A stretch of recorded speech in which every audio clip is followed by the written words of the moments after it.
I'm Coulter Wonkite. I'm already into the 420, damn it. Legacy 420 has medicinal and recreational products down to a science, literally. With 2 biochemists on staff and a chief scientific advisor, every product is tested in the Legacy 420 laboratory. Legacy 420, Tyendinaga. Open 9 to 9 every day. Visit legacy420.com. So what are you doing? Nothing. Nothing? Why not? Trying to get on this Lifestyle Radio website. Sounds like a cool website. Yeah, it's alright. Oh, I might have it. You might have it. You're listening to Lifestyle Radio. The opinions expressed during this show are those of the individual participants and do not necessarily reflect the opinions of their associated organizations or Lifestyle Radio.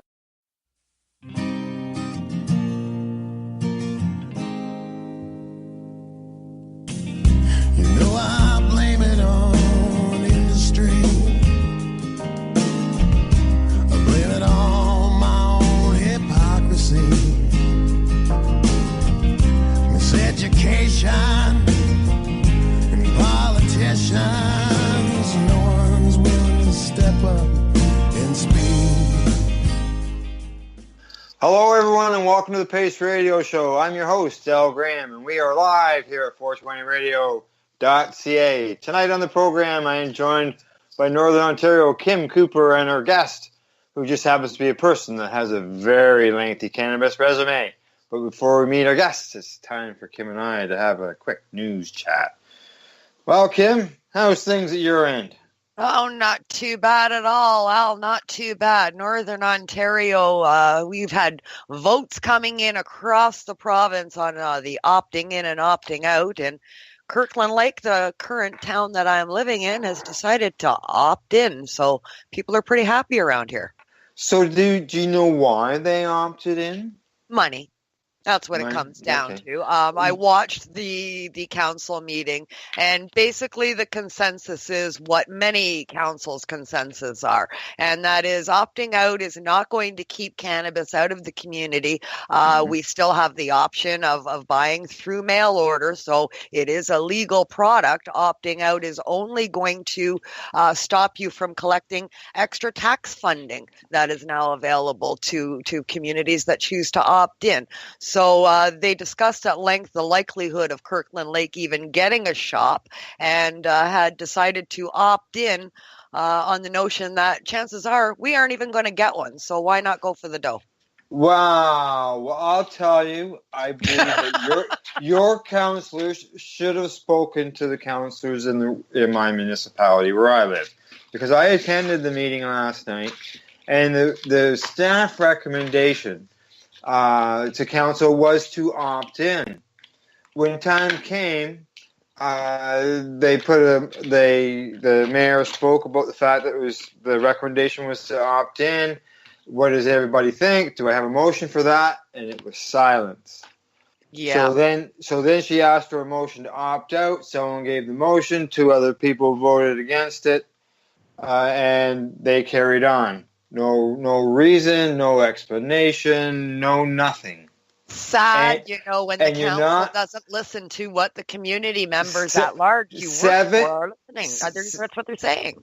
75% of the survey voted or accepted to opt in.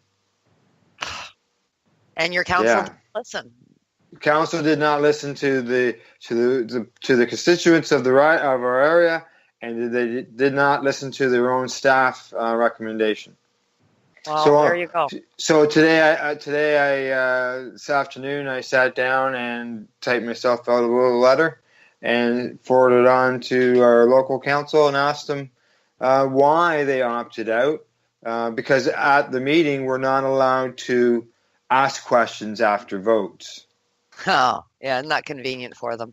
No, so I wrote them and asked them, why did you opt out? So I have received a response from one councillor, and they responded. There was the person who voted to opt in. It was a 4-1 vote. Yeah. So the only one that voted to opt in is the only one that responded to you. Forward that letter that you sent to council. Forward it off to your local newspaper as well. A letter to the editor, maybe. Yeah, actually, there has already been an article published about the vote, so that's a good idea. I will send that on onto them. Yes. And talking about opting in and opting out, what do you think of that lottery they had last Friday? The Ontario Cannabis Store Lottery. Yes, the brainchild of Doug Ford government. We went from getting, in the onset when we accepted legalization and he announced privatization of stores, we were told we were going to get 200 stores province-wide. January came and the announcement came down that it was whittled down to 25 stores province-wide. For the largest province in this massive country of ours, we get 25 stores. 2 in a large region of Northern Ontario that spans from North Bay to Thunder Bay, which is, a massive amount of space, larger than most states independently are. We get 2 stores in this region. The way they're determining these stores is by lottery. Yeah. Everybody who wants a store pays a fee and gets a ticket. If your ticket number comes up, you're granted the right to apply for a store, and then you still have to jump through the hoops after that in order to get the license. Right. So the way they did this, we could wind up with 2 stores in the same region in Northern Ontario and nothing in the rest. Correct, you could. And I saw one lawyer, consultant lawyer, I believe it's the way it's worded, but she's a lawyer, comment that there's a possibility that there might only be like 5 stores open the whole province wide because of the fact of there were so many people who were picked in the lottery that have no experience, and many don't have any business experience, and I believe it was like 65% of them were individuals. Yeah, individual peoples, not businesses. Greater majority of them, no cannabis experience whatsoever.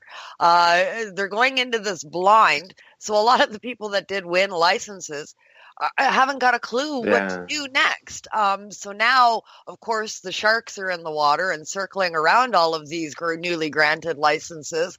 People looking to, appropriate them and partner with them and buy them off them and lease them off them, and all kinds of schemes and shenanigans going on to get other people operating these licenses. So it should be interesting to see how this evolves.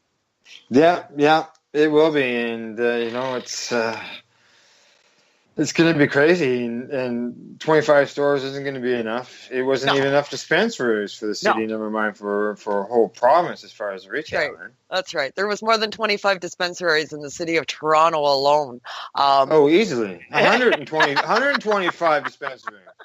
And that's supposed to do the largest province in this country. Yeah, well, Alberta says that they're happy with the way things are going. Yeah, apparently. They got like 65 stores open. Right. They're not to their numbers yet, but... Yeah, they're doing all right. They're still, closed because of low supply. Yeah. They've got limited hours of supply, but that goes to supply. But the rollout of their commercial enterprises for the general public have gone pretty smoothly in Alberta. And that's surprising because, I thought Alberta was going to be one of the toughest to crack. Yeah. Well, I know that one of the licensed producers made a suggestion, and I think probably our guest might agree with that solution to help with the country's shortage. So why don't we bring him in, and then I'll mention it. Sounds good to me. Okay. Well, at this time, I'd like to welcome the person who I described as someone with a very lengthy cannabis resume, and that would be Dana Larsen. Welcome to the Pace Radio Show, Dana. How are you tonight? Hey, I'm doing good. Thanks for having me. It's good to be here. Hey, we really appreciate you coming on the show and talking to our listeners and telling us what's new and exciting at your end of things. Oh, well, there's always exciting things going on in the cannabis world. Lots of different things happening here in Vancouver, like everywhere else. We're wondering about the future of our dispensaries and where we're going to get cannabis and who's going to sell it and who's going to grow it. And we have a lot of challenges ahead, I think, over the coming weeks and months. Well, what I was talking about as I was introducing you is one of the licensed producers I had read had suggested that they should allow people who are supplying, like, for example, supplying dispensaries, or I think maybe like even yourself, type person, allow them to maybe do batch testing and supply the system instead of allowing for a shortage. which would bring you into the system. Yeah, bring your products in your dispensary and where you get them from, bring that into the LP system and have you sell to them. Is that something that you would be interested in personally, Dana? Well, I mean, that's been the big problem, is that they didn't bring in the current cannabis growing culture into legalization. They tried to replicate and replace all of that. And as a result, the licenses are so hard to get that there isn't simply enough cannabis to go around. And I mean, to me, the focus should be, if the government has a role to play in regulating cannabis, it's to make sure that the product being sold in a store is safe, doesn't have crap in it, doesn't have pesticides in it, and that's about it. So there's no question they could easily put in a mandatory testing regime that would bring in growers that are growing now and let them continue doing that. But the only real oversight has to be that before it gets sold, some third-party body is making sure that it's all clean and good. Yeah. That, I think, would be a very easy solution to this current problem. And that's a fairly easy solve right there. I mean, I know personally, Al and I have visited, a place like Tyendinaga at Legacy 420. So we've seen the testing equipment and how it operates. So it's a pretty simple task to fill, just to test the pot, right? Oh, very easy. And of course, most, any respectable dispensary will be doing that already and selling only product that is high quality and tested and, medical grade. But not everybody does. It'd be great to have some oversight on that and some kind of stamp of approval. And to me, that's a role for the government to play. But instead, they've created such a restrictive system of licensing and access and treating it like plutonium that makes it extremely difficult for a regular person or a small-scale grower to get in there. I know they got this micro-growery thing going, and that's good. But one of the challenges there, aside from just all the bureaucracy, is that the micro-growers can't sell to consumers. They have to sell to an LP, which then sells to the government, which then sells to the consumer. Right. And every one of those steps adds to the cost, makes it harder for the individual to be able to make a business. We should at least have, like we do with wine, where you have farm gate sales, where if you go out to where it's being grown and visit them there, they're able to sell it to you directly and let you do tasting and stuff. So this industry has a long way to go. I don't really blame the Ontario government for not opening up more legal cannabis shops in Ontario, because there's just no cannabis to go around, right? So opening 1,000 shops is going to cause a lot of bankruptcies if there's no cannabis to put in those shops. And these problems are going to persist for at least 3 or more years to come. Oh, yes. Yeah. We're all in agreement on that. That's for sure. And that's kind of what we're seeing in other provinces. You got places like New Brunswick, they're already doing layoffs. Yeah, I've talked to people that own shops in Alberta. They said they're only able to open 2 or 3 days a week. Then they have to close for 4 days while they get a new stock of cannabis. And, they sell out of everything they have quite quickly. But so this is only even with buds. We've still got to be adding a whole lot of other products into the stream. And, one of the issues is that also that the licensed producers, a lot of them are shipping their cannabis outside of Canada and sending it to Germany where they can get a better price. And I would have hoped, or in retrospect, maybe the government's thinking, it would have been good to put a clause in some of these contracts that you've got to supply the Canadian market first, and then after a certain point, they'd be allowed to export once there's enough cannabis for Canadians. But it's kind of absurd that we've got legal cannabis shortage in Canada, and yet they're shipping it out of the country. That doesn't make any sense at all. No, exactly. And that's got a lot of people scratching their heads saying, okay, I'm not getting this at all. Why wasn't there foresight, do you think, to put some sort of a clause in there for that? I mean, other industry thinks of these things, right? I mean, they put in so many rules and restrictions around it, and that would be one that would actually maybe make sense. Although, really, just having more grow permits out there, or maybe even not requiring a grow permit, just requiring that your final product be tested before sale, that would all make a lot more sense and make a much more workable system. But it seems like they're putting a lot more money into shutting dispensaries down and trying to eliminate the current vibrant cannabis market and cannabis community, rather than trying to bring it into legalization and do a better job. So it's not going to work. The hammer and the punishments are just not going to work to stop people from growing and selling cannabis and sharing cannabis. It hasn't worked for 100 years, and it's not going to start working now. Absolutely. Like we were talking about in the news part there about the opting out here in Ontario. Like your municipality opts out, that's not going to stop cannabis from being in the community. That's right. You can still get it. It's still legal. Well, it's also interesting, how we don't allow communities to opt out of other things. When the gay marriage law was passed, we didn't say, well, if your town doesn't like it, you don't have to allow that here. When other human rights and civil rights issues are resolved, that applies to everyone in the country equally. But this whole opting out measure is really just, accommodating bigotry among communities that want to reject cannabis users and cannabis culture and treat us like second-class citizens. And we should not be officially allowing that kind of bigotry in Canada at any level of government. Absolutely. Yeah. Couldn't have said it better myself, Dana. So, the whole, as you said, the hammer and punishment thing, it hasn't worked for 100 years. It's not going to in the future. A lot of people are still scratching their heads. Why would the government want to tear down an existing vibrant industry that's been booming in this country for decades and only getting larger, employing people with their hands out saying, take my money, I'll pay you for a license, I want to pay taxes, just make me legal. But instead of doing that, they're ripping it down and trying to start something from scratch. Now they're kind of wondering if at least a few of them, if maybe allowing growers into the market and supply the industry is a better avenue. Maybe because the dispensaries aren't running out, right? No, we're never going to run out of cannabis. I mean, there's plenty of people who are great growers and quality suppliers who are bringing cannabis products not only to us, but to dispensaries all across the country, and not even through dispensaries. I mean, most cannabis in Canada, I think, is still sold not through dispensaries or through the government, but just through the free market and the black market that's always existed. It's hard to get real numbers on these things, but certainly if you shut down every dispensary in Canada, that would not eliminate the market in cannabis. People would just go back to getting it other ways. In fact, we're seeing a lot of home delivery services opening up, and there's certainly a ton of mail order services also operating across Canada. Those things will continue to expand, and they can barely, they can't stop storefronts. They're going to have a much harder time stopping home delivery and mail order and things like that.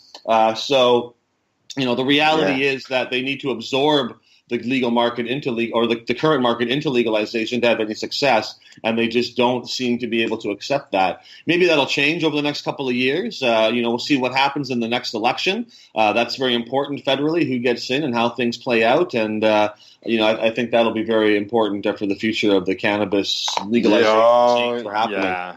Yeah. It's going to be a big election for sure, because there's a lot of people within the cannabis community who are upset at the present government and wants things changed. And, on the one end, you got the conservatives, which I can't see improving the system.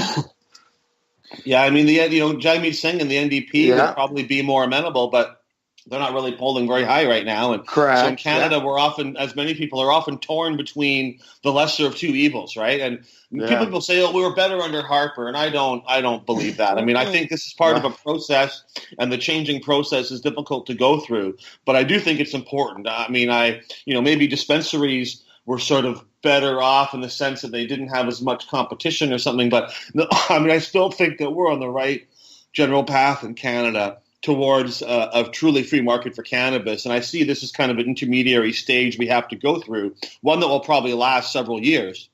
But ultimately, I think things are going to open up more for Canadians. The system is going to get better simply by virtue that the market and your ability to control and prohibit cannabis is going to be even more limited as things move forward. So I do think we're going in the right direction, despite all these growing pains and challenges and all the problems that are part of this Cannabis Act model that we've got.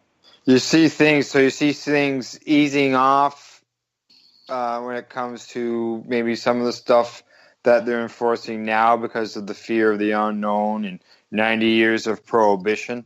I think things are going to. I think things right now are the worst they're going to get in Canada, and I think they're only going to continue to get better now over the next 5, 10, 20 years. I think some things definitely got worse. Quebec banned every aspect of cannabis culture. That's worse than it was before legalization. Even a those laws are a bigger problem, right? Yeah, banning a t-shirt. Yeah. Yeah, there's real problem, and that'll get overturned eventually too.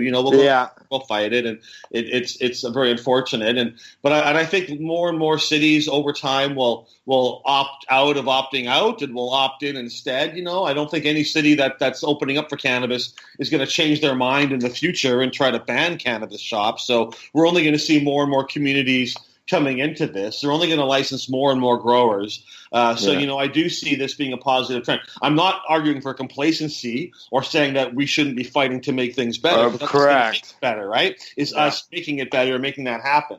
But those seem like achievable goals to me. And also one thing I think is very important about legalization in Canada is just the effect it has in other countries around the world. Yeah. We maybe aren't so aware of all the details and the nitty gritty of it, but they just say Canada did it. Why can't we do it here? Mexico is saying that, and if Mexico legalizes cannabis, that would be wonderful. Oh, it's already started. Other countries are calling on and saying, well, half of America's legal, Canada's legal. Yeah. We should be able to do that wherever we are, and I think that aspect is really important. South Africa, there's like 3 or 4 East Asian countries.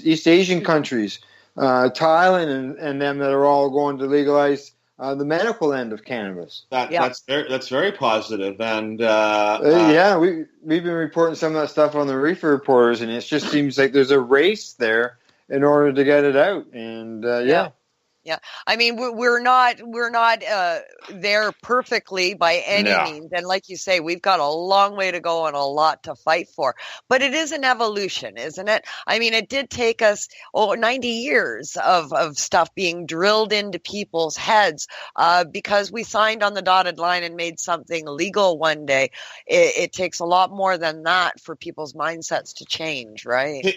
You brought up like Southeast Asia and that. I just want to give a shout out to a guy in Malaysia whose name is Muhammad Luqman, and he was running a compassion club in Malaysia, serving a couple of hundred patients. He was arrested and charged, and a few years ago, and convicted and given the death penalty. And he's now on death row, facing death by hanging in Malaysia for running a compassion club. And because of him being there, it has drawn a lot of international attention. If people are listening and they want to support him, they can just take 2 minutes to go. There's a petition online. If you Google Muhammad Luqman cannabis petition, you can go sign that. It's got a lot of people. But the government of Malaysia is now talking about legalizing medical cannabis, which Thailand has just done and some other countries in the area are doing. And, sometimes when I get down or I think, I'm having a hard time, what about my dispensary, government, things aren't fair. And I think about Muhammad Luqman, who risks his life and put himself, on death row to serve cannabis to people. Compared to that, things are great, right? I mean, compared to what he's facing, my problems are nothing. The worst case scenarios for me are nothing compared to that. And so it kind of empowers me to think about, well, if this guy can do it and risk so much and potentially change his whole country's laws, because it has gotten so much attention. The Malaysian government's really talking about medical cannabis a lot, and it looks like they might change this, which would mean that he could get out of prison. But that's his only hope, is for the government to change the laws. Otherwise, he's at the end of his appeals, and he will be hung. Probably ironically on a hemp rope, because they often use that. But that's just something I wanted to bring up. I think about him often, and he's kind of an inspiration to me, Muhammad Luqman. If he can do it, we can all do it. Absolutely amazing. Like it's a matter of perspective. We think that we've got it so rough, right? Yeah. A quick Google search has turned up an article: death sentence dropped for Malaysian medicinal cannabis distributor. Oh, is it dropped? That's what it says here. But a 29-year-old and his pregnant wife were arrested. Wow. They dropped the death sentence. I hadn't heard that. That's good. He's probably this is as of a couple months ago. Excellent. Well, good news for Mr. Luqman. Then that's amazing news that the death sentence is dropped. Let's hope that he doesn't have the rest of his life behind bars and he's actually released, and this can go all the way home for him. He had 279 grams of compressed cannabis. Had 3 liters of oil. Wow, and it just for patients, I mean, half a pound, no more than half a pound, 3/4 of a pound. They wanted to kill him.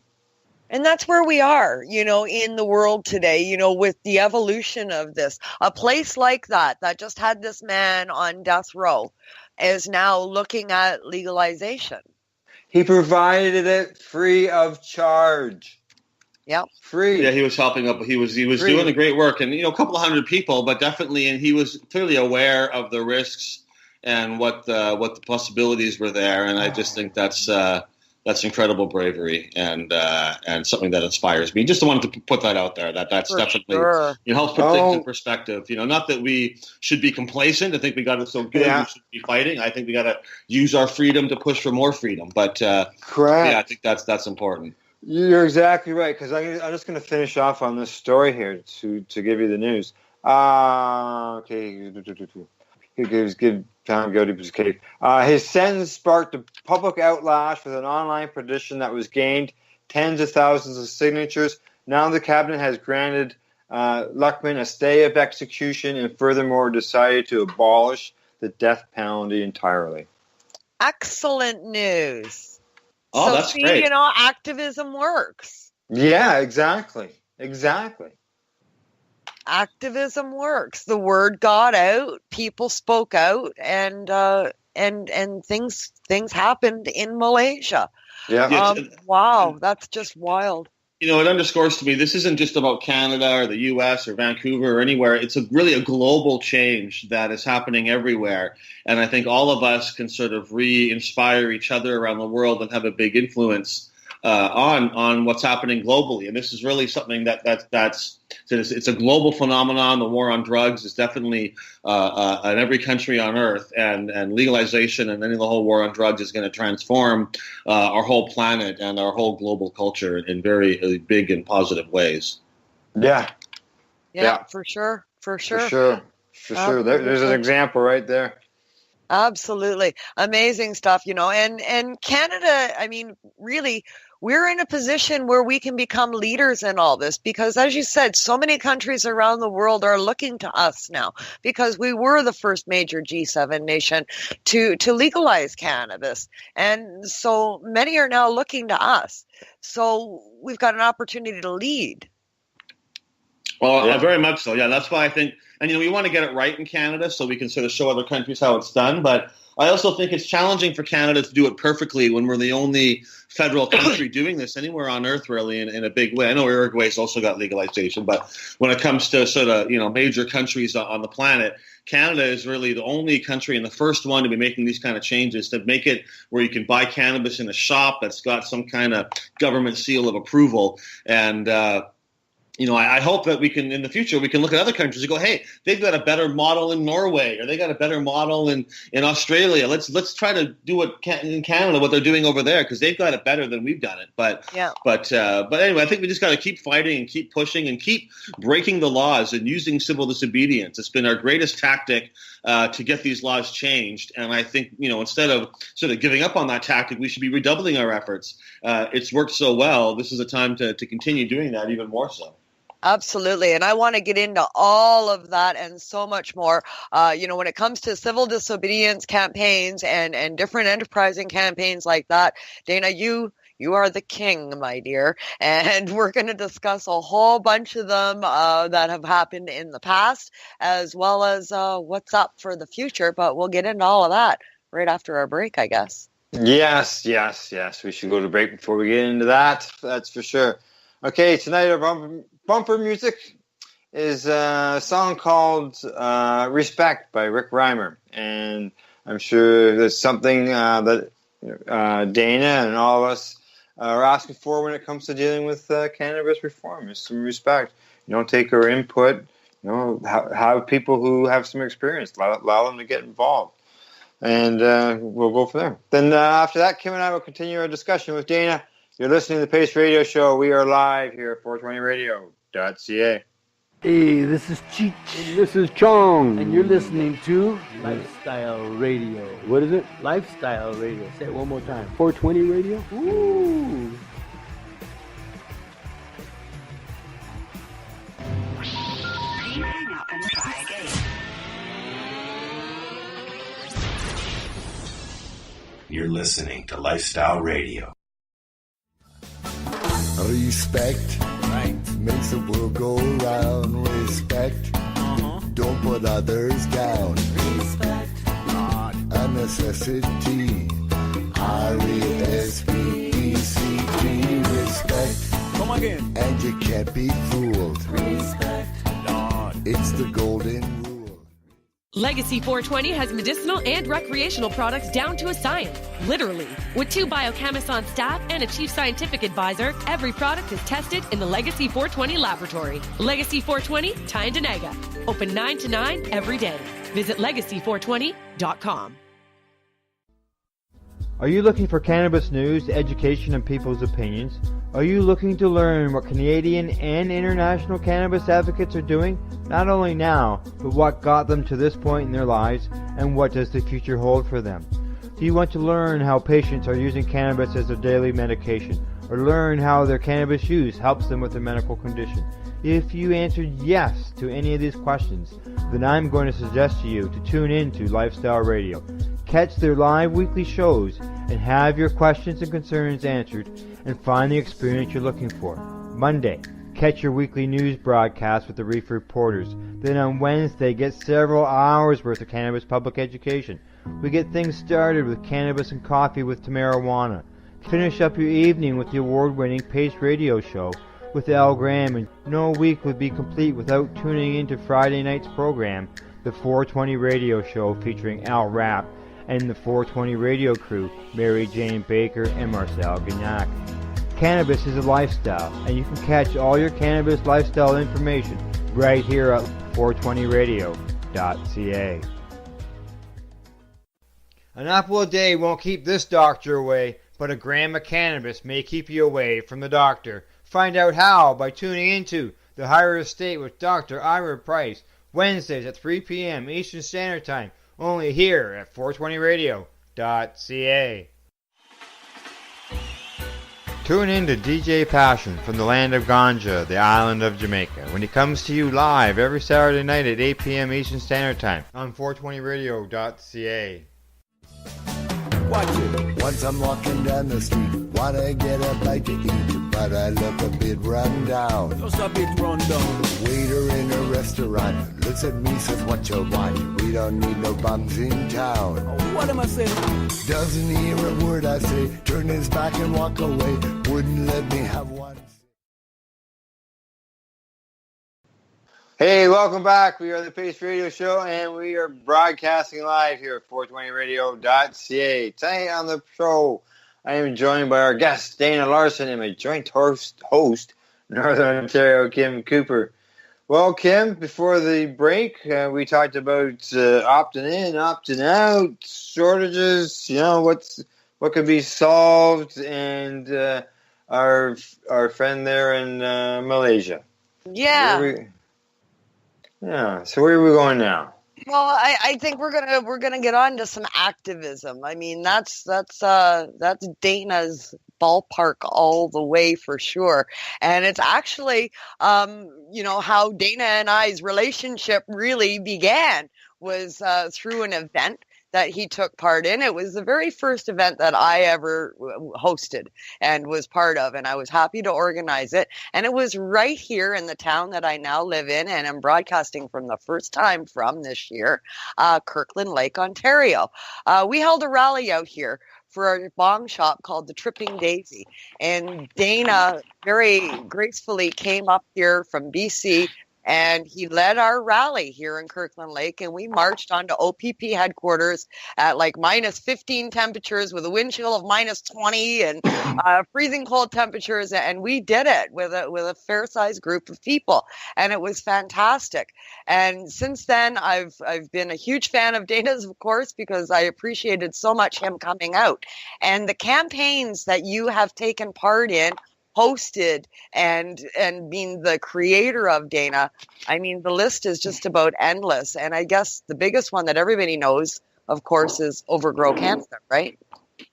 Yeah, that's been a very successful campaign. And that march, by the way, and that rally was wonderful. We drove up from Toronto to come and join you guys there. And, I love going to smaller towns or places and kind of helping to rally the troops and get people sort of feeling confident marching together. And that was a really wonderful day. I'll never forget that march that we did. And the Overgrow Canada campaign, I had access to a lot of cannabis seeds in 2016, and I thought, well, we should be giving these seeds away and encouraging people to grow them in public places and really normalize cannabis plants being openly grown everywhere. There's nothing harmful about a cannabis plant, even if it's growing in a playground or by an elementary school or in the middle of a daycare or something. Like, nobody's harmed by a cannabis plant, especially when you compare it to many of the plants that grow openly that are quite toxic that we grow, that can have all kinds of negative problems if you were to chew on them or eat a bunch of them or do anything with them. And so I announced I was going to give away a million seeds in 2016 and went on a national tour. And I was actually arrested in Calgary for giving away seeds, and they also arrested one of our volunteers, and I spent the night in jail. And it was actually the first time I've ever spent the night in jail for anything. It was kind of strange to be arrested for giving away cannabis seeds. I didn't expect that to happen, but it helped the campaign immensely. It ended up letting me give away 2 million seeds because I got a ton of attention, right? I mean, everybody heard about it. It made the news. I was trending on Facebook for the day. It was great. And so, it's no fun being in jail, but when you're there for something that you feel good about, when you get out, you're going to see all your friends and everyone's going to be happy, then it's really not that bad. And I went across the rest of the country and gave away seeds after that. And, I was on bail at that point, so I thought there might be some problems, but no other police bothered to show up, and good for them. I should be a pretty low priority on their list of things to worry about. Right? Some guy giving away low THC seeds, right? But I went back again, did the whole tour again in 2017, and my lawyer said, maybe you shouldn't go back to Calgary. And I was like, okay, I won't go back to Calgary. But I really was thinking about it a lot, and I thought, I can't let them – I'm going to go back to Calgary on this tour. I can't not do that. So I added it to as the last day on my tour. I went to 20 other cities, and nothing happened. I went back to Calgary in 2017 and gave my talk, and a couple of cops showed up, just 2 of them, and they were very friendly and shook a few hands, and people there were saying, if they try to arrest Dana, we're going to make a circle around him, and we're going to link arms and all this stuff. And the police were just like, yeah, forget it, we're not going to. So they left. I gave away all my seeds. There was no problems at all. I was still on bail at that time, a year later, for the original seed giveaway in 2016. I had a trial at the end of 2017. The judge basically said that it had taken too long to get to court. All the delays were the fault of the Crown, and the whole thing was kind of stupid anyways, and so all the charges were dropped, or I was found not guilty, and it was all done with. And I didn't do a tour in 2018, but I still gave away quite a few seeds, over 1 million seeds by mail. That's how we do most of them by mail. And we've just opened up registration. I think it's open now at overgrowcanada.com. But I'm actually doing a twist this year, and I've been talking about it a bit, but I haven't really announced it so much. This is kind of a first announcement. But along with the cannabis seed giveaway and encouraging people to plant cannabis in public spaces, I kind of want to do something about the opioid overdose crisis. And it's something that, to me, this issue is bigger than cannabis. And although cannabis is part of the solution to the opioid overdose crisis, there's more than that. We need a safe supply of opioids as well, and opium for people. And, when they first banned opium in Canada, that's what led to the use of morphine and then heroin and then fentanyl. And there's studies from Southeast Asia and other countries that where they banned opium, heroin use skyrocketed because these things are kind of interchangeable, except opium is much safer to use, and smoking or drinking opium tea is virtually impossible to overdose on. So I work with people in the downtown east side and some of the overdose clinics, and I decided I want to get a source of opium that I can provide to people at cost or for free or whatever as an alternative to injecting heroin, and see if we can get some people a safer source. But I can't really grow enough of this stuff myself. So I'm encouraging people to grow opium poppies this year as part of the Overgrow Canada campaign, but not to plant them in public places like I want with cannabis, because poppies actually already grow very widely and openly in Canada. No one really makes a big deal out of them. But to grow them and then to send me the heads, or to send me, not necessarily to extract all the opium yourself, but harvest them at the right time, send me the heads. And if I can get enough Canadians doing this, and I can sort of crowdsource an opium supply. I will extract it, I will make opium tea, and I'll provide it to people that need it. And we can see if that helps people get off heroin, which I'm very confident it will. And I think it will be very important. And there was, so it's a brand new kind of thing. It's a different kind of take. Yeah. I know some people, are very scared of opium. I might get some blowback on this or whatever. But, I was just researching this in the last few months, and I was reading how about in the 2000s, early 2000s, there was a big crackdown on people growing opium poppies in large quantities. And in the Southeast Asian community in Vancouver, and I think Toronto too, but they were growing a lot of opium poppies, and they were making a tea they call Doda, D-O-D-A. And it's basically a dried poppy tea. It's a mild opiate, it's pain relieving, relaxing, feels good. Maybe there's some health issues around drinking a lot of this tea all the time, but certainly compared to using heroin or any other kind of opiate, it's incredibly safe and innocuous. And they had a big crackdown. They busted a huge poppy growing field in Delta. They got all across the country. There was all these things. And if you look at the news, 4 or 5 years later, heroin problem in the Southeast Asian community. And I actually read one where they interviewed a guy who was like, I used to drink opium tea all the time, and that was part of my thing. And then I couldn't get it anymore, so I started going to the street to buy heroin. And now I'm injecting heroin all the time. But the tea was affordable, and it was just part of my life. It wasn't a big deal. But this heroin is costing me all my money. I fucked up my family. My health is all wrecked. And, this guy was a lot better off just drinking the opium tea that he had in the first place. Him and his family were doing fine, right? So this is what I want to try to do as part of the campaign. If you go to overgrocanada.com right now, we're just finishing setting the website up today, so I think it's all ready. But it has a link there to the opium poppies as well as a link to cannabis. And I'm not giving away the poppy seeds because you can buy them yourself for like $5. And if you're going to grow a bunch, you don't really need me to send them to you for free. But you can order them in many ways. I got a bunch of links there to Amazon and other places you can buy opium poppy seeds. And I've already had some people expressing interest in doing this and helping me on this. And it's kind of a weird project, but I think it might just work out really well. Yeah, well, that's interesting. It is up on your website. I'm at Overgrow Canada right now, and it is there. Now, as far as these poppies, and like you mentioned, people grow poppies in their gardens around their houses. See them all over the place. Correct. So, what's the difference? It's sort of like cannabis, where all poppies have got some opium latex. They all produce a certain amount, just like all cannabis varieties will produce THC and stuff. But some will produce it in very large amounts, and some won't produce very much at all, and some will be hempy, and some. So there's certain strains of poppies that are higher in opium alkaloids than others. But pretty much every poppy's got some in it to a certain degree. But I want you to grow the good ones that have a higher level of opium in them, and I found some places online that seem to have a good reputation and seem to have quality seeds, and so that was the idea there. Now you're incorporating the two campaigns together. It's still Overgrow Canada, but with a kick. But the cannabis one is more about growing them in public. People definitely grew these plants for themselves and made CBD, and I've had a lot of great response from people who used them as a CBD source. But the point, and that's fine, right? But the point of the campaign was to grow them in public places, to generate attention and normalize it. But this one is really about getting a safe drug supply. In BC, they're going to start hopefully offering a small number of opioid users or heroin addicts Suboxone, which is kind of a synthetic heroin that you can either eat as a capsule or you can crush it up and inject it. And I support that. We need a safe drug supply. But to me, offering someone Suboxone, when you haven't first offered them, hey, do you want to try cannabis instead? Maybe that'll help you with your pain. That doesn't work? Well, have you tried kratom? That can also be really useful. Well, that doesn't work? Well, have you tried drinking opium tea or smoking opium? Oh, if that doesn't work, okay, well, now maybe we can try some Suboxone or something. But to me, opium and opioid is got to be a first attempt before you get to the stronger stuff. And there's a ton of research out there showing that when opioid users have access to raw opium, they won't inject heroin because they just need this substance. And injecting is not their preferred mode. It's just the only way to get it because of prohibition, because of the cost involved. You want to make it super efficient.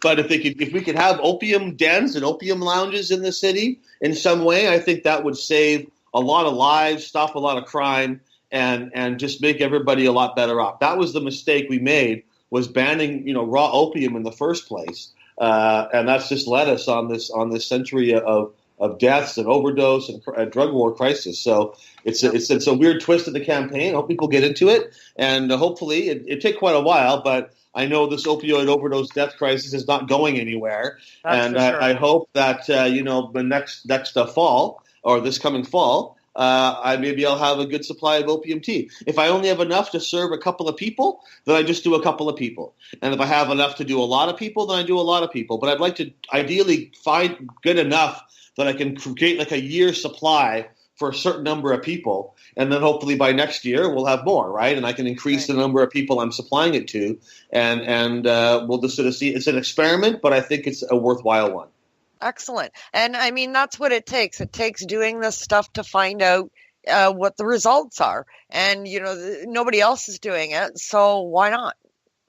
It just seems like a good idea to me. I think a lot of our problems with this drug war is that prohibition turns what are at their heart beneficial plant medicines, coca leaf, opium flowers, cannabis, and it turns them into deadly substances. And even cannabis itself, although cannabis is incredibly safe, people smoke synthetic cannabis, and that kills them because they can't get real cannabis. And many people, they're not really getting real cocaine or real opioids. They're getting other synthetic stuff too, which is killing them as well, right? And so even cannabis becomes deadly when it gets replaced with the synthetic version of real cannabis. And so, to me, I really want to try to get access to the plant medicines in their more whole form or in extracts that aren't so strong.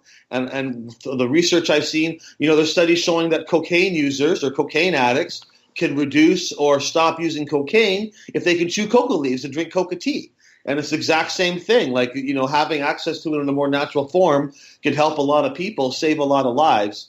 And so this is what I want to start working on. I'm not giving up on cannabis activism by any means, but I really want to sort of broaden my efforts over the coming years and try to address all these other herbs and medicines and plants that have been banned and that really, need to be reintroduced into our society.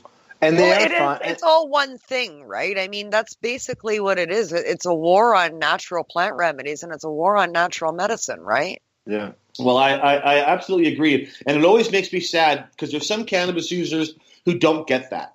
And there's certain people in the cannabis community who are like, let's legalize marijuana because marijuana is harmless and it's great and I love to do it so we could get those meth heads and meth dealers should be shot on sight and fentanyl dealers are just the worst people and they're all terrible and we should – and it's like, well, no, it's the same – you can't see it as clearly because you use cannabis, cannabis is harmless. You read about fentanyl, other drugs, you see them as really harmful and dangerous, but – most of the harms and dangers comes from them being of unknown potency, unknown dosage, unregulated, and sold in an entirely uncontrolled way, right? And so that's what makes these things harmful.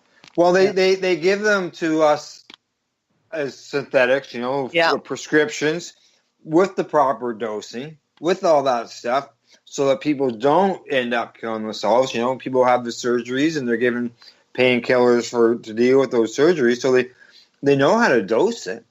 Yeah, but then they get you hooked on it and then they walk away. I mean, it's overprescribing by these doctors that cause a lot of these issues to start with. I get where you're going with alleviating the symptoms and helping the crisis because there definitely is a crisis. And this isn't just in Canada. I think this is a global crisis. We hear about it in every country around the world having a problem with opiates and stuff like that. And addiction. So it's a global crisis right now, and we're seeing it everywhere. And a lot of it has to do with overprescribing. Pills popping became the norm. I mean, back in the 60s and the 70s and the early 80s, I know family members that would have containers and bottles of pills of all different colors and aunts and uncles that would laugh. Oh, I got to take this color, this color, this color, and this color. And it would be a big joke about how many pills they took because that became the mindset in that time. And I think that's what's caused a lot of the problem of where we are today. Well, I would agree with some of that, and definitely an over-reliance on pharmaceuticals, and certainly, other pharmaceuticals can be very addictive, very difficult. Antidepressants and things like that are apparently very difficult to stop using and have all kinds of potent withdrawal symptoms and really probably should be used way, way, way less, and maybe even not at all, and I think that's a big problem. I do think that there's an overprescription and overcontrolling, and really making doctors the gatekeepers of all these substances. Sometimes it works out well, sometimes it's the wrong way to do things, because they become influenced by the pharmaceutical companies and essentially become reps for these substances, rather than really, people with health issues. Drugs definitely have their place in medicines, but so does better health and exercise and lifestyle kind of stuff, which our doctors just don't focus on at all. Most doctors don't really ask you what you've been eating. They just want to prescribe pills to you based on your symptoms. And when that's happening, that's just a bad situation all around. Yep, absolutely. Absolutely. Yeah, Well, it's that's not excellent that you're doing something about it. Yeah, but it's awesome that you're doing something about it. Definitely in Vancouver, for sure. The issues are huge there. They're huge everywhere in the country, but they seem to be bigger for some reason in the Vancouver area. Well, I know that there's a big push there going on with the different substitution programs and stuff that you're a part of as well. There with Neil Magnuson and others. Yeah, that's also one of the issues around getting a dispensary license and joining the legal system, is a lot of our donations and activism and things that we do would have to come to a halt.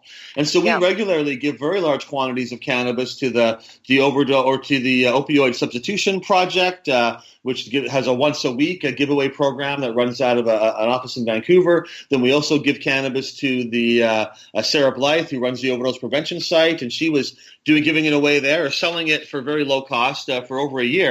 And then a couple of police officers decided to come in and roust her. So she still provides it, but it's got to be more under the table, and they can't really do it in an open way, and it's a lot more hassle. And just when they're talking about creating a safe supply of Suboxone, which I absolutely support, but and then taking away a safe supply of cannabis from the same community at the same time is absolute insanity. Yeah, there's got to be a safe supply of cannabis for those who need it. And I'm proud and honored that we're able financially to donate these kind of products. So we're not the only ones that do these kind of donations, but I think we're pretty much the biggest donor to this kind of stuff. And I think it's really important and part of our mission. And so, not being able to do that because I've got a permit now, I've got to only resell cannabis in pre-sealed containers. Like, that's not really what I want to do. I want to be able to give cannabis away to people who need it. And that's one of the many reasons why I don't really want a permit and don't really want to join the legal system.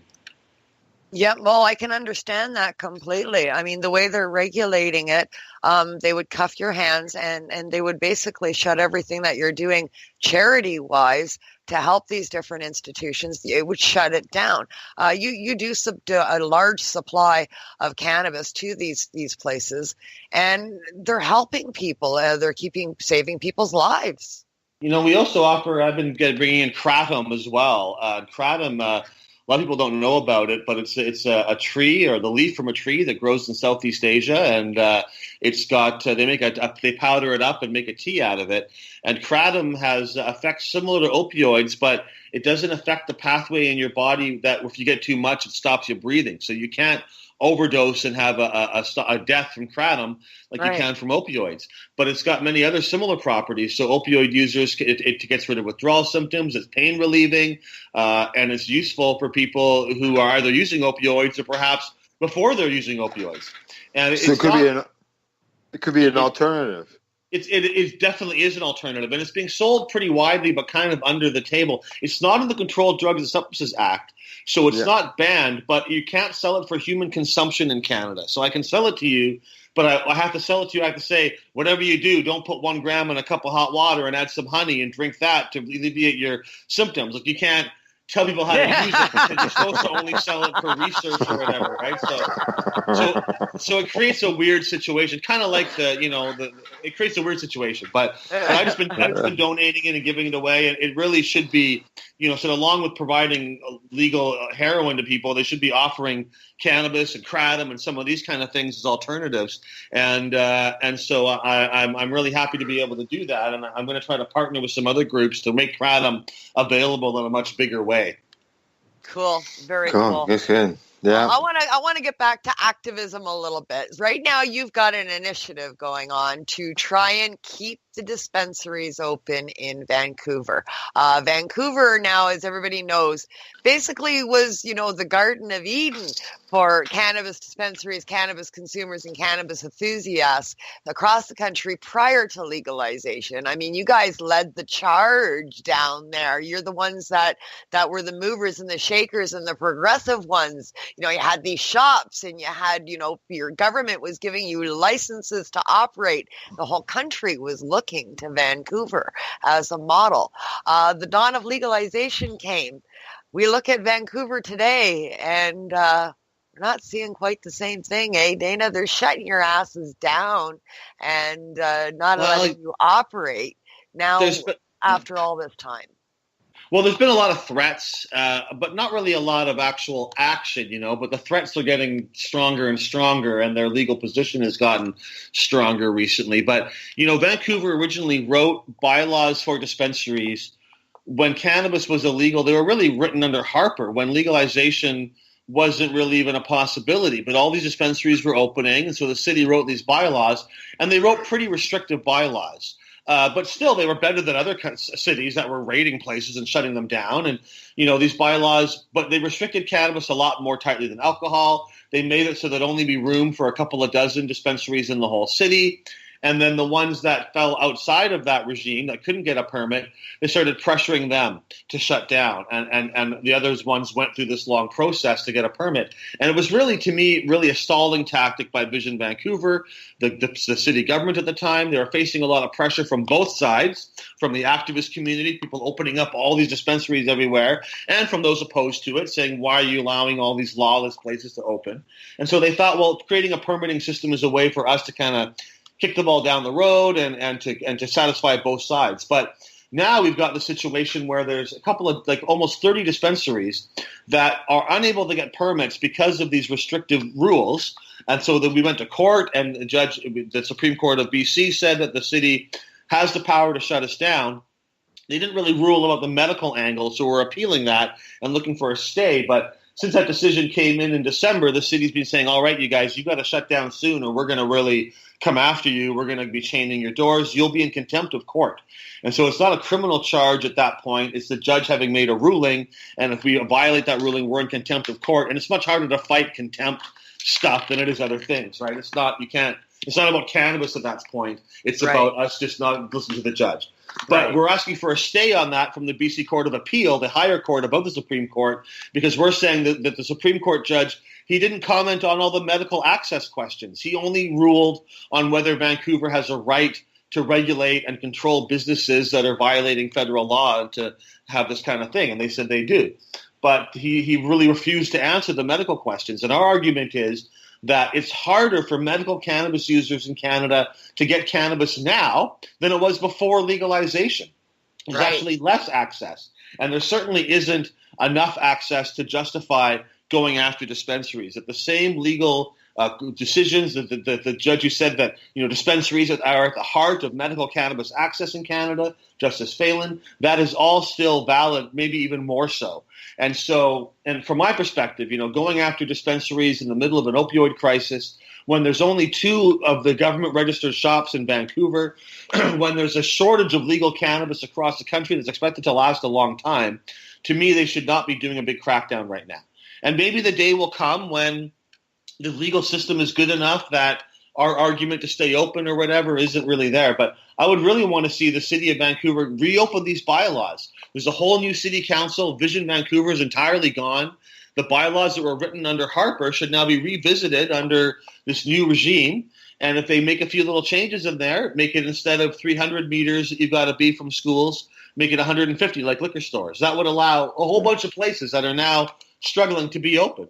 And to a few other changes like that would be very effective. And I think stave off a big showdown that nobody really wants. I don't think city council is like, we got to shut these places down. I think they're just kind of on the momentum of what happened before. And the stalling tactic is now kind of come to a head and something's going to happen. But either way, I'm not shutting down. Some have. 3 cannabis culture locations have closed. A few others have closed. But not only me, but several others are going to stay open. I just don't have the heart to tell my members that rely on us for medical cannabis, hey, sorry, come back in 6 months, or maybe come back never. But certainly, because we can't even apply for a permit at my one location. It's the third oldest dispensary in the city. Been there over 10 years now. We have a great community support. But because the block is zoned industrially, and the city bylaws make an arbitrary rule that no dispensaries are allowed in industrial zones, we're not allowed to stay there. They want to try to shut us down. And I mean, ultimately, there's a point where they're going to win if they pull out the really big guns, but I'm doing everything in my power, including activating our members and people in the community to get active. So if you go to tinyurl.com/savedisps, DISPS, save disps, tinyurl.com, save disps. There's a website there where you can contact City Hall. You can Vancouver City Hall. You can make phone calls. You can send emails. And ultimately, it should be people in Vancouver doing that. But, anybody in the country who wants to call and make their voice heard certainly should feel free to do so. And it all has an impact. We want these city councillors to know that not only are a lot of people in Vancouver watching this, but the eyes of Canada really are on them and hoping they'll do the right thing. Well, they really are, because we've been watching you to do the right thing and use you guys almost as a guide. Other cities, other consumers, patients everywhere across the country have had our eyes on Vancouver for decades now with the evolution of cannabis, and we were hoping to see that spread across the country. Yeah, and I mean, Victoria is also facing issues. They just had a court decision against one of their smoking lounges, and the BC laws provincially actually prohibit any kind of lounges or smoking space like that. And there's a lot of these problems that are still going to have to be resolved, and that's why I still think civil disobedience is really going to be important for us to continue to create the model and be the example of what we want to see. How we want cannabis to be legalized and the model we want to create. That's what we're trying to do every day. Open lounges, open these places. It's a risk, but I think it's a worthy one. And I suspect that after things kind of get sorted out over the next 6 months to a year, we're going to see a whole new wave of civil disobedience happen as people realize that the system is not working. I expect to see dispensaries that have closed to consider reopening again as they realize that they're not going to get a permit or that the system is just not working the way it should. Well, Kim, you had lawyer Robert Lowry on the program. Yeah. And this was just before the court decision. Yeah. And he made a really good point. Cannabis has been legal for medical patients since 2001. So, 18 years now. Cannabis has only been legal for recreational people since October. A medical patient cannot walk into a brick-and-mortar location and talk to a person behind the counter about the medical requirements of the cannabis, not under a retail situation. So presently, they still can't do that after all these years. That's right. It is absurd, and it makes absurdities because, for instance, you can buy CBD products, pure CBD products, through the recreational system. So it means they're only selling recreational CBD. Well, what the heck is that? Nobody's taking CBD for recreational purposes. Like, it's intrinsically kind of a medicinal substance, right? So a lot of this is just kind of weird hypocrisy and nonsense, the way they've written these rules, right? Where they can't admit, because the government's always refused to admit that cannabis is actually a very useful medicine. Even Health Canada, who is overseeing the medical cannabis program, keeps telling people, cannabis is not medicinal, and we're only doing this because the courts made us, and we don't really believe it has any use, and all this kind of nonsense. And you're not going to get a workable system when the people involved with it do not believe in what they're providing and what they're regulating, right? Obviously, they're going to come up with a bad set of regulations. That's for sure. Well, we're going to talk about the future, I guess, and a whole bunch of books when we get back. Sounds like a plan. Like I was going to say, it's commercial time, dab time. Yeah. It's some time to hear some more Rick Reimer, and again his song Respect, as we all are asking for some respect when it comes to these cannabis laws. When we return, Kim and I will continue our conversation with Dana Larsen. You're listening to the Pace Radio Show. We are live here at 420radio.ca. So what are you doing? Nothing. Why not? Trying to get on this Lifestyle Radio website. Sounds like a cool website. Yeah, it's alright. Oh, You might have it. You're listening to Lifestyle Radio. Respect. Yeah, man. Come again. I don't want obedience. I don't want to build a fence. This is not about control. No control, yeah. This is just a simple thing. Every man can be a king. No man has a bigger soul. Equality. So even if you die of thirst, pass around the bottle first. Share it with your fellow man. Pass the Dutchie, man. Are you looking for cannabis news, education, and people's opinions? Are you looking to learn what Canadian and international cannabis advocates are doing, not only now, but what got them to this point in their lives, and what does the future hold for them? Do you want to learn how patients are using cannabis as their daily medication, or learn how their cannabis use helps them with their medical condition? If you answered yes to any of these questions, then I'm going to suggest to you to tune in to Lifestyle Radio. Catch their live weekly shows and have your questions and concerns answered and find the experience you're looking for. Monday, catch your weekly news broadcast with the Reef Reporters. Then on Wednesday, get several hours worth of cannabis public education. We get things started with Cannabis and Coffee with Tamarawana. Finish up your evening with the award-winning Pace Radio Show with Al Graham, and no week would be complete without tuning into Friday night's program, the 420 Radio Show featuring Al Rapp and the 420 Radio crew, Mary Jane Baker and Marcel Gignac. Cannabis is a lifestyle, and you can catch all your cannabis lifestyle information right here at 420radio.ca. An apple a day won't keep this doctor away, but a gram of cannabis may keep you away from the doctor. Find out how by tuning into The Higher Estate with Dr. Ira Price, Wednesdays at 3 p.m. Eastern Standard Time, only here at 420radio.ca. Tune in to DJ Passion from the land of Ganja, the island of Jamaica, when he comes to you live every Saturday night at 8 p.m. Eastern Standard Time on 420radio.ca. Legacy 420 has medicinal and recreational products down to a science, literally. With 2 biochemists on staff and a chief scientific advisor, every product is tested in the Legacy 420 laboratory. Legacy 420, Tyndanaga. Open 9 to 9 every day. Visit legacy420.com. When you see a stranger's face, show that we are all one race. Show some warm instead of cold. You know what Bob Marley said, you must share your daily bread. Life is worth much more than gold. You don't have to do too much, give a smile a gentle touch. Many ways to make us start. Hello and welcome back to the Pace Radio Show. We are live at 420radio.ca, and our bumper music tonight was by Rick Reimer and his song Respect. If you enjoyed tonight's music and want to hear more of it, unfortunately, I can't tell you where to go find it. You're going to have to search for it. I've had this song for so long, I can't remember where I got it. One of the many files. It's all good. That's right, exactly. All right, well, Kim, where are we going to now with the discussion? Yeah, well, I thought we'd talk a bit about, Dana's extensive library of publications he has out there. And of course, the ongoing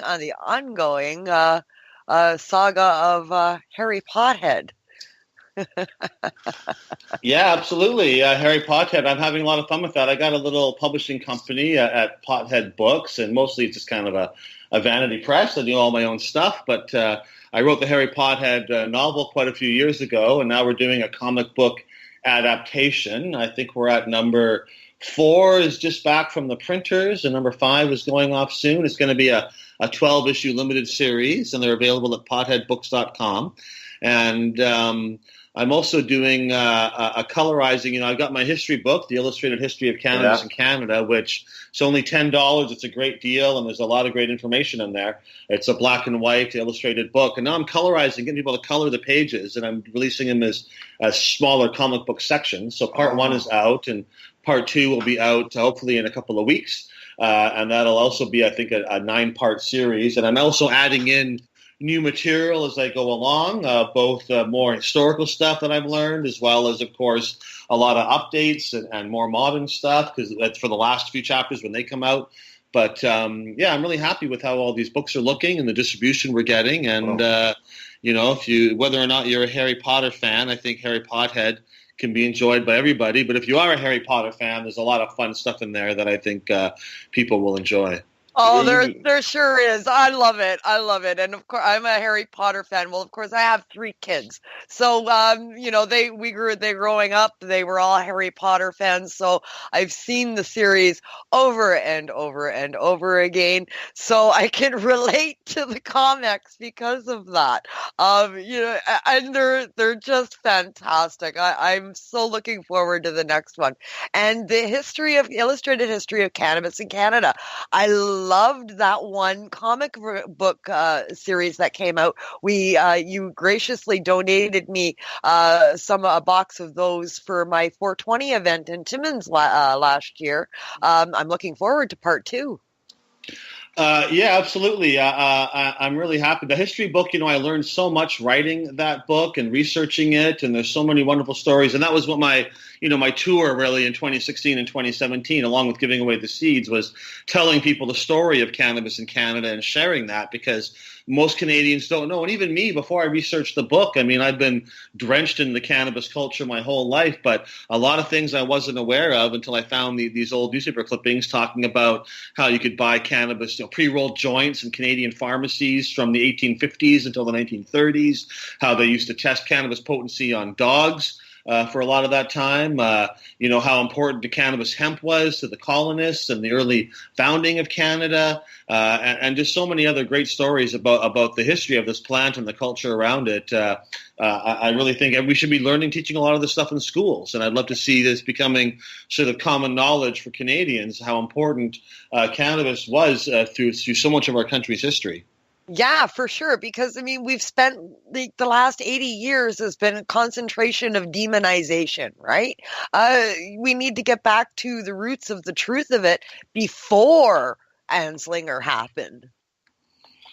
The roots of the whole drug war really are so tightly entrenched into racism and ignorance and bigotry. And if you look back, it was not about public health or safety or anything. It was all really just about keeping white women away from dark-skinned men, about keeping Chinese out of the country, about paranoid fear that other racial groups were plotting to destroy Canada and blaming these substances. And it was all a bunch of nonsense based on nothing.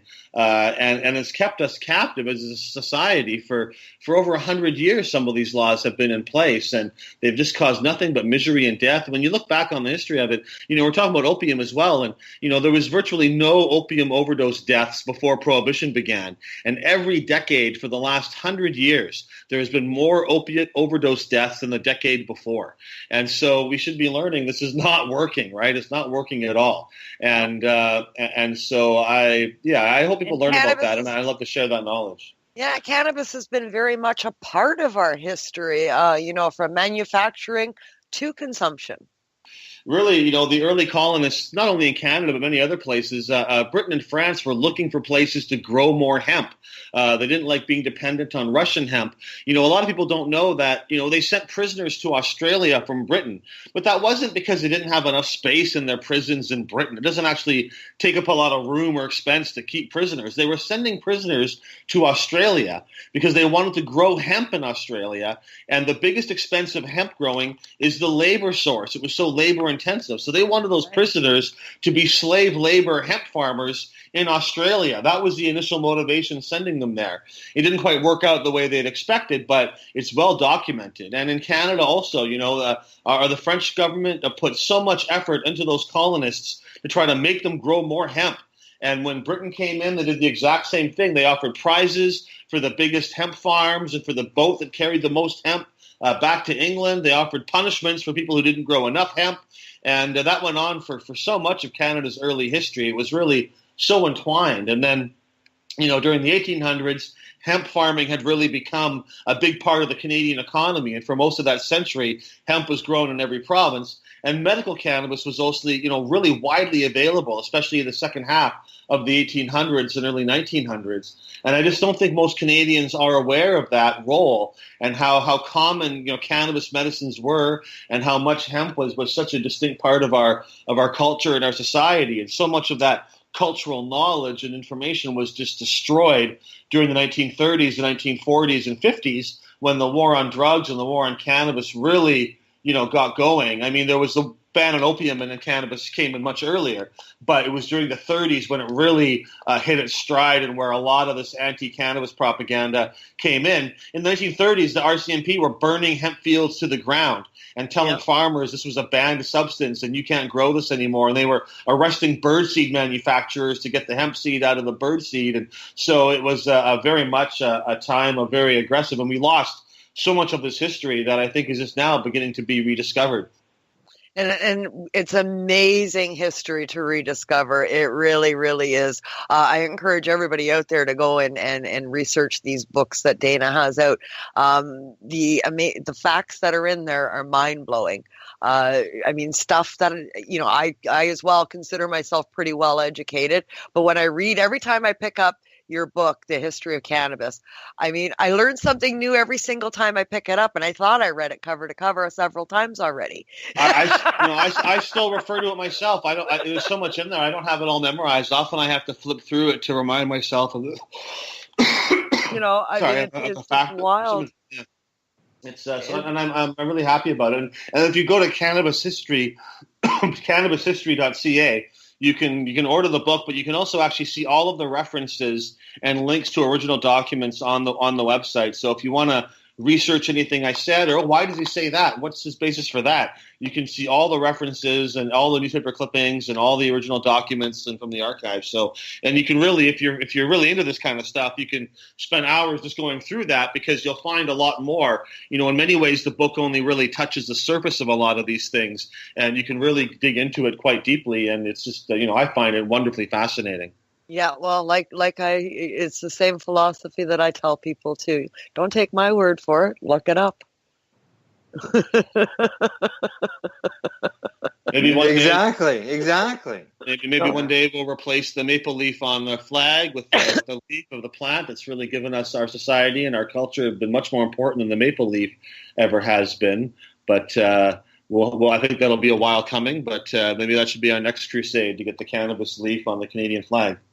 Yeah, that would be amazing. It's as you said, it's a much more prominent symbol for us Canadians. That's for sure. I got some that look close. Yeah, there is.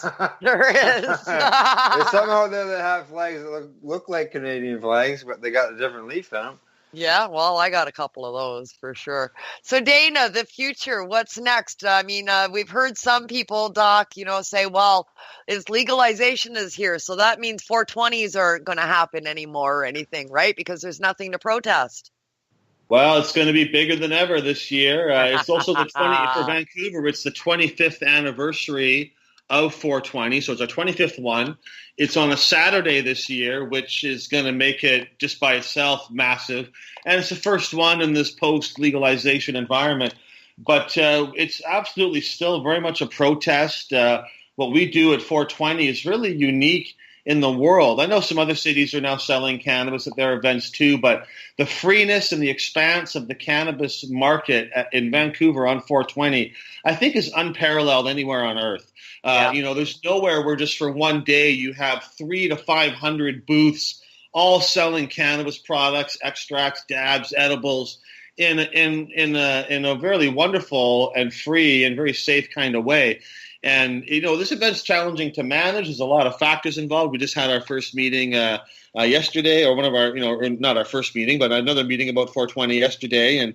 And it's many hours of work and effort to put this thing together. But I'm really excited about it, hoping the weather cooperates with us. And, there certainly is a lot to protest about this still. And the idea that the change in the law, there's nothing left to protest. That would mean that there could never be a march for women's rights or for gay rights or for racial equality, because although there's issues with those things, under the law, there's no issues really, right? We're all equal in that way, so there's no women can vote and all those kind of things, right? So protesting, the law itself does not mean you cannot continue to protest. And the way that there's plenty of things to protest about the cannabis laws in Canada. That's right.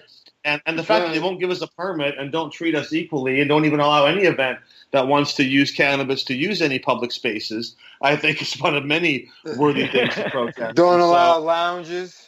And really, you would think that ultimately legalization would mean there should be more cannabis-friendly events, and that you should be able to have cannabis events that maybe aren't specifically a protest or even specifically a cannabis event, but just an event where you happen to be using cannabis in the same way that we have so many events where you happen to be able to get a liquor license and sell alcohol, There's all kinds of events that have that. And so to me, you should be able to, maybe there may be a day that comes when 420 isn't a protest because things are so wonderful, at which point everything that we do at 420 should be legal, and then we can just have it be a celebration.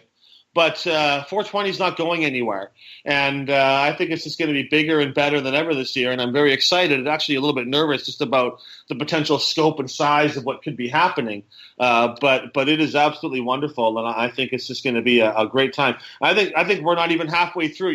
There's going to be – I'm looking forward to the 50th anniversary of 420, 25 years from now. And that one's going to get bigger every year. So that one's going to be. I may not make it to the 100th anniversary, but I'll be here for the 50th, I hope. Yeah. 83. I'll be somewhere around there. I'll probably maybe still be around. I don't know. But if not, I'll be watching it from the clouds above. Well, I'm sure you'll be here. We'll all be here. We're all taking care of ourselves, so it's good.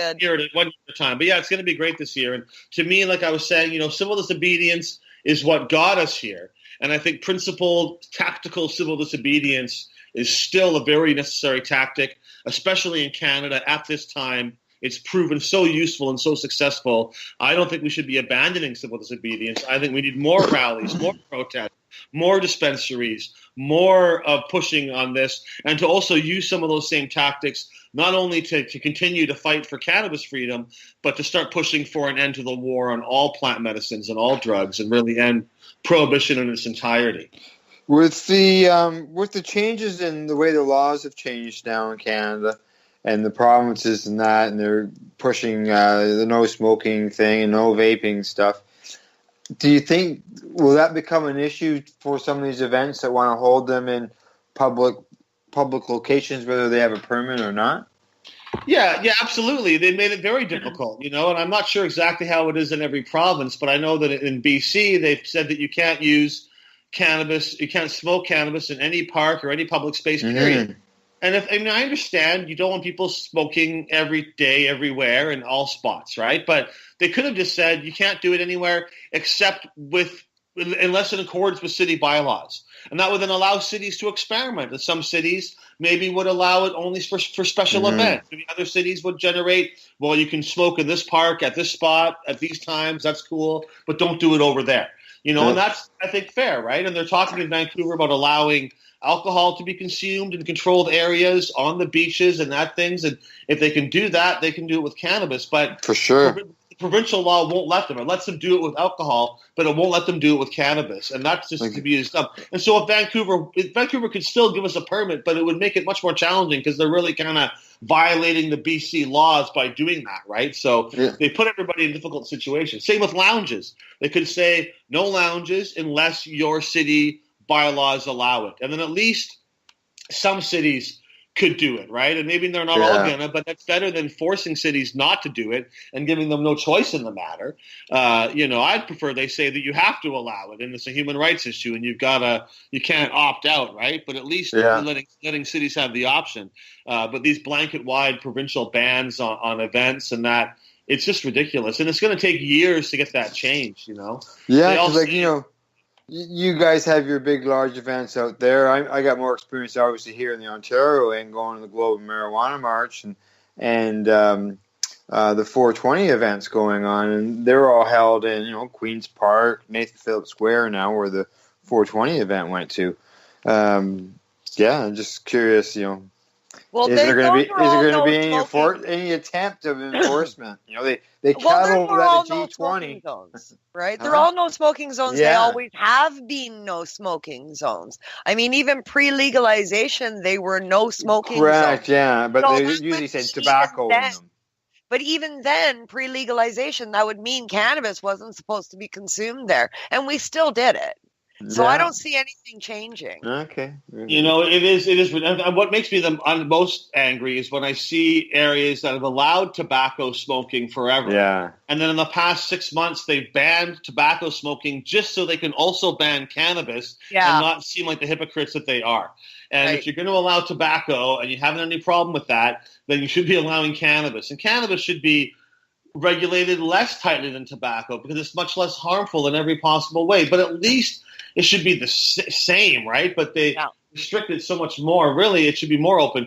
I understand. I'm sympathetic to like the waitress who works in a restaurant and she doesn't smoke, but everyone's smoking, and then she's the one who gets lung cancer. Correct. And so I'm sympathetic to that. But when it comes to cannabis lounges, what I actually see is the employees in cannabis lounges are invariably cannabis users themselves. Often medical cannabis users, often heavy users who can't get a regular job where they can have a bong hit every 20 minutes while they're working, but they can do that at the lounge. And so those are people who are going to be out of work and are kind of unemployable if they don't have a cannabis-friendly workspace. So it's the opposite. It's people who desperately want to work in that lounge. It's the only place that will accept them because of their medical need for cannabis.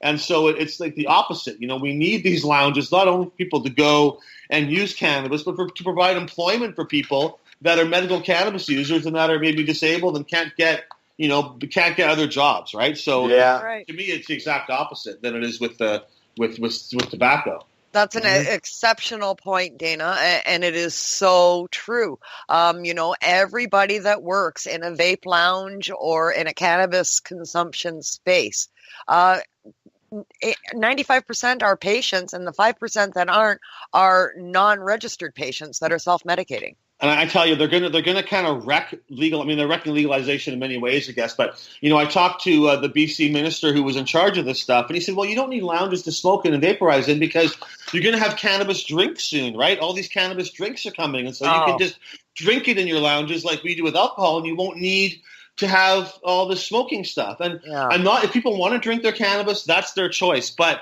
the reality is, eating and drinking cannabis is far more difficult to control the effects. Far more likely to actually impair you in terms of driving, and far more likely to increase people mixing it with alcohol and drinking the two together, which will cause a lot of problems. So if they want to create the worst case scenario that they've been frightening us all with, people too high to drive all over the place, people using it responsibly, then ban us from smoking it and vaporizing it, force us to drink it and eat it, and you'll see some of those realities come true. The ignorance there that somehow we're just all good, that this culture, if we wanted to drink and eat our cannabis most of the time, we'd be doing that now anyways. And drinks and edibles have always been available, and people do enjoy them, but it's a minority. People understand that smoking and inhaling cannabis, it gets to the effect you want. It's far safer and easier to titrate, and the vast majority of users prefer to use it that way than eating and drinking it, right? And so that's so important. It's effective quickly, it's instantaneous relief, and it's much easier to dose with a vaporization method over ingestion, for sure. Ingestion's good for long term, but the immediate, right now, that's vaporization or inhalation. Yeah, taking edibles for fun is very challenging to get the right dosage and to make it work properly. For medicinal purposes, you want a heavy dose usually every day. And so you also build a tolerance up where you're not so high all the time, right? So you can function. And usually if you're smart and you need a high edible dose, you work your way up over the course of a couple of weeks, right? And you until you're able to take a heavy dose. But that's not fun. That's medicinal and has a different purpose. That's right. The problem is the cannabis industry is being regulated by people who don't understand cannabis, don't use cannabis, and don't like cannabis. And so they're making a lot of stupid rules and restrictions, which are just going to cause a lot of problems, a lot of expensive court battles, and a lot of nonsense that really could easily be avoided if they would listen to the cannabis community, we know there are some rules that should be in place, and we know what those rules are, and we mostly try to put them in place ourselves anyways. But they don't listen to us. They listen to all the fearmongers, and as a result, we get this very contorted and harmful system. Yeah, absolutely. Yeah. Thank you so much, Dana. It's, you know what, you are so knowledgeable. I could talk to you for hours, but it's already been 90 minutes. That just flew by, you know. So thanks so much. DanaLarsen.com, PotheadBooks.com, OvergroCanada.com. Those are some places to find out more. And it was a real pleasure. Thank you so much for having me. Yeah. Well, hey, we appreciate you coming on and talking about all this stuff. And as you mentioned during the interview, if you went to your website, you could click on a link and you could see all the references and all that for all the information that you say in that book, the history book or whatever it was. I went to that website. I've closed it off now. And yeah, you've got every detail for every page showing that every claim you make, you have a link to the reference of it. Yeah, it's fascinating. I said there's a lot of great reading there, you know, and some of the stuff you can just go down the rabbit hole. You can spend hours reading about the testing protocols they used to see when they give cannabis to dogs to see how high they were and stuff. You can there's so much great information in there, all the information they have. It's a lot of fun. I really love putting it together. Yeah. It's amazing. I can surf on there for hours. Hey, Kim, have you got a shout out? Yeah, I do. I'm going to go roll with the punches here with the theme of things. 420 is coming up. People are planning. People that do these things are planning, and I am one of them. The 420 Timmins team is back at it again, and we're going to start planning for this year's 420 event in Timmins, the second annual event to happen there. And we're looking for volunteers for the planning committee and for the day of events. So contact us on the Facebook page at Timmins Hemp Community /420 Timmins Hemp Team, and come join us and help with the evolution of cannabis in a Northern Ontario community. You're going to do something in Kirkland Lake? No, we're not, because I'm only here for a very short time. Oh, right. And then I'm moving on. So I don't want to get anything started and then disappear. So I'm only here for 8 months, and then I'm out. It's just kind of a stopover. So we're carrying on in Timmins, where we started last year. There's a great team together there, so I'm carrying on leading them and giving them some more input so that they can carry on their own next year. And we're going to put on another spectacular event in Timmins, Ontario. Super. It's always good to hear about grassroots advocacy. Okay, let's see. The Pace Radio Show, we will return next week with Debbie Stoltz-Giffen and her special guest. You can find the Pace Radio Show on Facebook. We're on Twitter. We're on Instagram. We're online at pace-online.ca. Thank yous as always. We'd like to send them out to our sponsors, the friendly folks, and the helpful ones at Canada's largest First Nations cannabis outlet. That is Legacy 420, found at legacy420.com. Canada Days of Camelford, also Al Rapp and the Shatterizer. Huge thank you to you, Dana, for coming on to the program. We always enjoy talking to you. It was a lot of fun. Thanks for having me. I'm happy to come back anytime you want to chat again. Yes, we'll have to get an update on how that puppies thing is going. Yeah, for sure. Absolutely. All right. And Kim, thank you as always. My pleasure, Al. I love being here. And thank you to you, the listeners, for tuning into the program. Thank you, and good night. Good night. Legacy 420 has medicinal and recreational products down to a science, literally. With 2 biochemists on staff and a chief scientific advisor, every product is tested in the Legacy 420 laboratory. Legacy 420, Tyendinaga. Open 9 to 9 every day. Visit legacy420.com. So what are you doing? Nothing. Why not? Trying to get on this Lifestyle Radio website. Sounds like a cool website. Yeah, it's alright. Oh, wait, I might have it. You might have it. You're listening to Lifestyle Radio. The opinions expressed during this show are those of the individual participants and do not necessarily reflect the opinions of their associated organizations or Lifestyle Radio.